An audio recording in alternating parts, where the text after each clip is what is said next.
ఒక మధ్యాహ్నం రాహుల్ ఒక ఆసక్తికరమైన 10 ఏళ్ల బాలుడు తన ఇంటి సమీపంలోని అడవులను అన్వేషిస్తున్నాడు. అతను కొన్ని ఆకుల క్రిందదాగ ఉన్న మెరుస్తున్న నీలిరంగు గుడ్డును పొరపాటుగా చూస్తాడు. అకస్మాత్తుగా గుడ్డు పగిలి ఒక చిన్న డ్రాగన్ బయటకు వస్తుంది.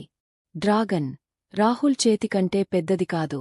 ఆ డ్రాగన్ తుమ్ముతుంది, చిన్న పొగను విడుదల చేస్తుంది. రాహుల్ డ్రాగన్కి స్పార్కీ అని పేరు పెట్టాడు మరియు అతనిని ఇంటికి తీసుకెళ్లాలని నిర్ణయించుకున్నాడు. ఇంటికి తిరిగి వచ్చిన రాహుల్ స్పార్కీని తన గదిలో దాచిపెడతాడు. స్పార్కీ త్వరగా తనకు ఇబ్బంది కలిగించే నేర్పు ఉందని చూపిస్తుంది. అనుకోకుండా రాహుల్ హోంవర్క్ను నిప్పంటించడం మరియు రాహుల్ డెస్క్ ల్యాంపై మార్ష్మల్లో కాల్చడం. గందరగోళం ఉన్నప్పటికీ ఇద్దరూ త్వరగా బంధం మరియు మంచి స్నేహితులు అయ్యారు. ఒకరోజు స్పార్కీ రాహుల్ని తన వెన్నుపైన మోసుకెళ్లగలిగేంత పెద్దవాడు అవుతాడు.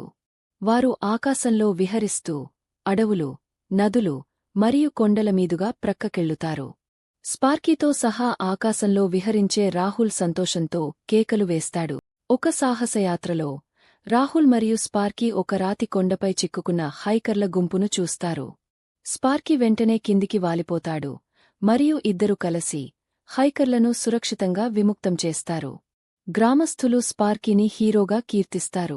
రాహుల్ స్పార్కీ మరింత పెరుగుతుండటంతో దానిని దాచడం అసాధ్యమని గ్రహిస్తాడు.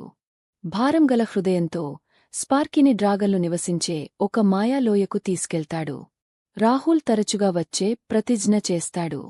స్పార్కీ ఇప్పుడు పూర్తిగా ఎదిగినవాడు ఒక గంభీరమైన గర్జనతో వీడ్కోలు చెప్పగా రాహుల్ చేతులు మురుకుతాడు.